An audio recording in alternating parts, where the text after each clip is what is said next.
All right, guys, welcome back. So today, if you're watching this video, you are making a commitment to prepare yourself for your final. And so what I like to do is I like to go over this study guide with you in this video so that you guys can go and replay this and really, be able to digest this at your own leisure, at your own time. So let's get started. So question number one. Okay, it says, know the differences between a control group and an experimental group. Okay, so we are talking about a control group and an experimental group. All right, now, so remember we talked about scientists, and what scientists do is they conduct experiments to find answers about the living world, okay? And so in class, we actually did an Alka-Seltzer lab, okay, and where we dissolved Alka-Seltzer, okay, and everybody tested it in different ways. So remember, a control group is important because, for example, in that experiment we had water, and over here we had water, okay, and then some of you guys might have heated the water. So the water's hot, over here the water is at normal temperature. So this would be our control group, and this, okay, would be our experimental group, because what we wanted to do is find out how heat affects the Alka-Seltzer.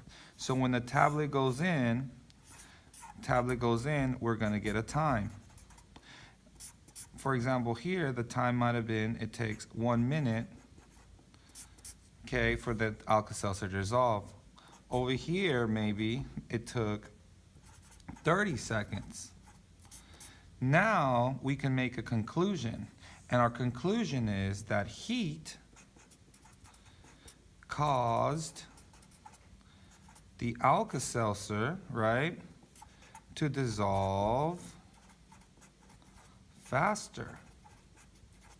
Okay, and so, but we wouldn't know this unless we had a control group, because a control group allows us to have comparisons, right? So since here it took 1 minute in regular temperature, over here it took 30 seconds, right? And so that's how we know, oh, it must have been faster.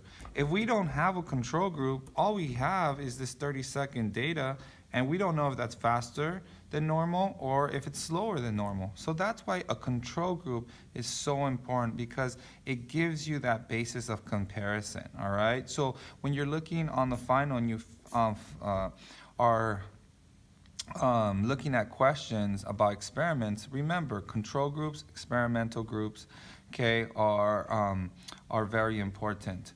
In this case, this is our independent variable, because it is what's causing something to happen, okay? The control group over here, there is no independent variable, okay?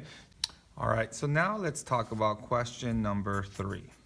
So number 3, okay, we talked about, says, how does an independent variable, okay, affect the dependent variable, okay? So in our example, we had heat was our independent variable. And remember, independent variable causes something to happen. So in this case, okay, it caused the Alka-Seltzer to dissolve faster. Okay. All right, so remember, the independent variable is always that thing in our experiment that we're testing. In this case, in our Alka-Seltzer experiment, okay, we were testing if heat did anything, right? So if our results in our lab, okay, if it came back where the control group, okay, it took 1 minute for the Alka-Seltzer to dissolve, but in the experimental group, it took 30 seconds for it to dissolve, then we know that the heat was what caused the Alka-Seltzer to dissolve faster, because that was the only difference. Okay, heat. And over here we just had the water that was at no regular temperature. So, so in experiments, always remember that the independent variable is that thing that's going to cause something to happen, okay? And the dependent variable always is that thing that something depends on, all right? Okay, so for example, the Alka-Seltzer dissolving, the time, that depends on the heat, right? No heat, the Alka-Seltzer dissolves slower. Heat, the Alka-Seltzer dissolves faster, okay?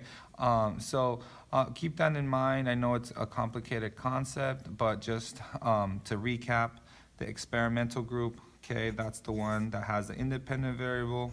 The control group is the one that doesn't have the independent variable. All right? All right, so question number 5. All right, so in question number 5, what type of data, okay, or what type of data is used in a line graph and in a bar graph? So on the test, you are going to see line graphs, okay, and you're going to see bar graphs.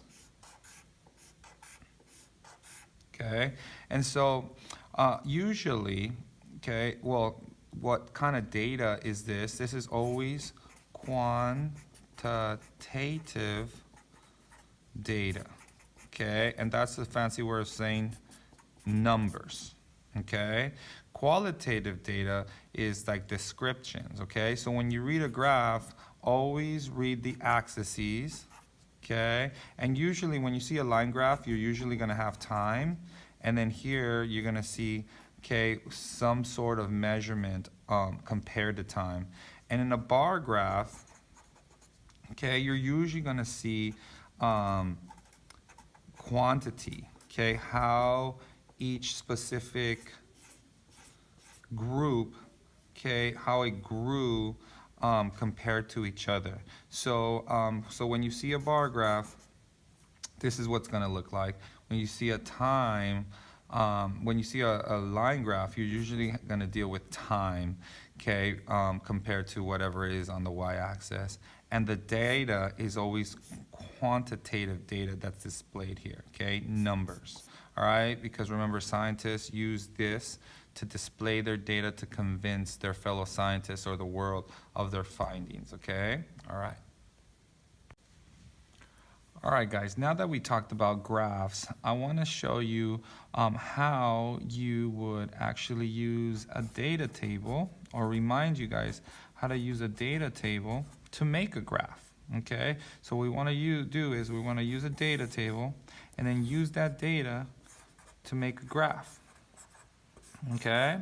So data tables look like this, okay?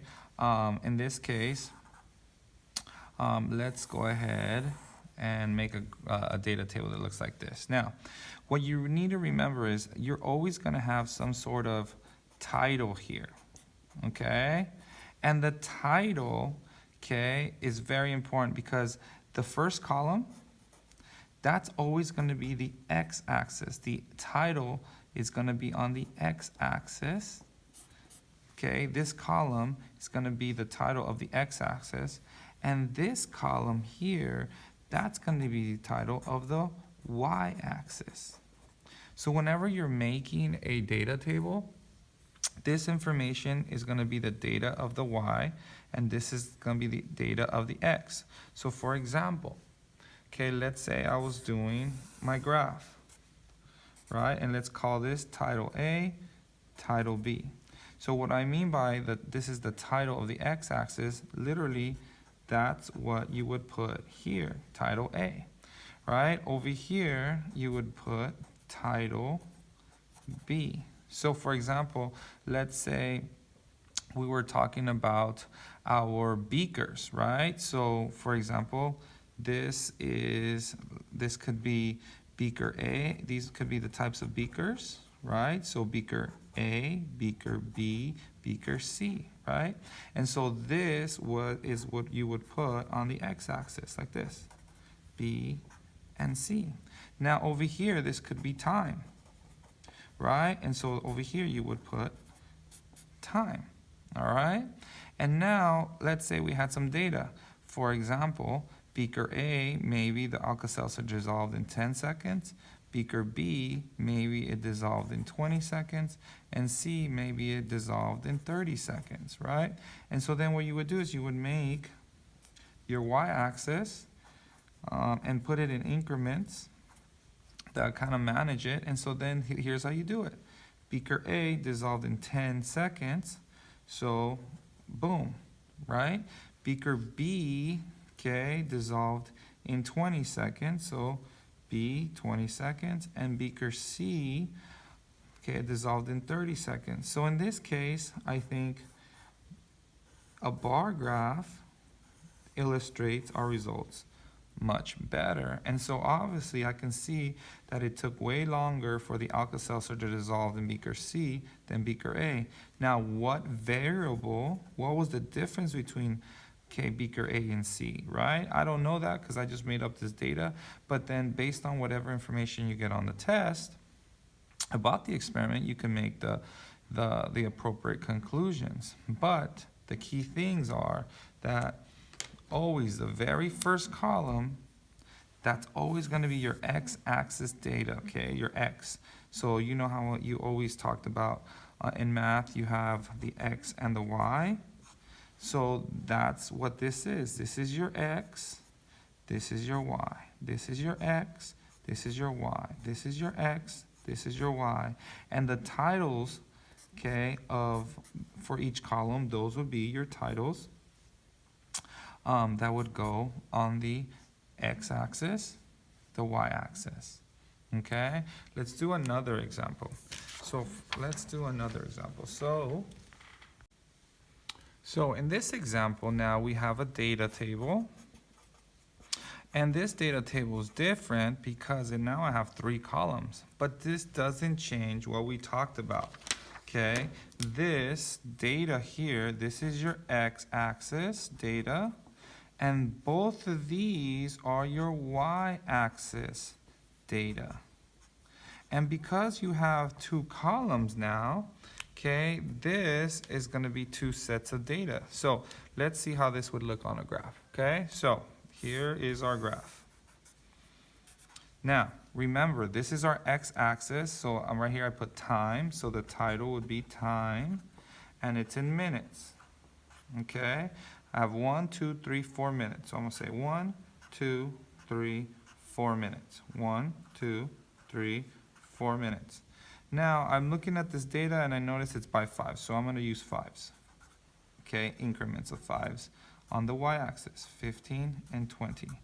Okay, and so now here's how this works. So this is my x, this is my y. So at 1 minute, there was 1 disk. Okay, so I'm going to put, okay, so 1 is probably like right here, okay? At 2 minutes, this is my x, this is my y. At 2 minutes, there were 5 disks. At 3 minutes, there were 12 disks. So here's 10, so 12 is probably around here. And at 4 minutes, there were 20 disks. So here it is, right? And so, okay, this right here represents the line, okay, for beaker A. See that? And so that's one example how we would graph this. And in this case, we're making a line graph because we're dealing with time. Okay, now let's now plot the other line. So, okay, here would be a second line. So for beaker B, okay? So at 1 minute, there was 5, right? At 2 minutes, there were 10. And at 3 minutes, there were 20.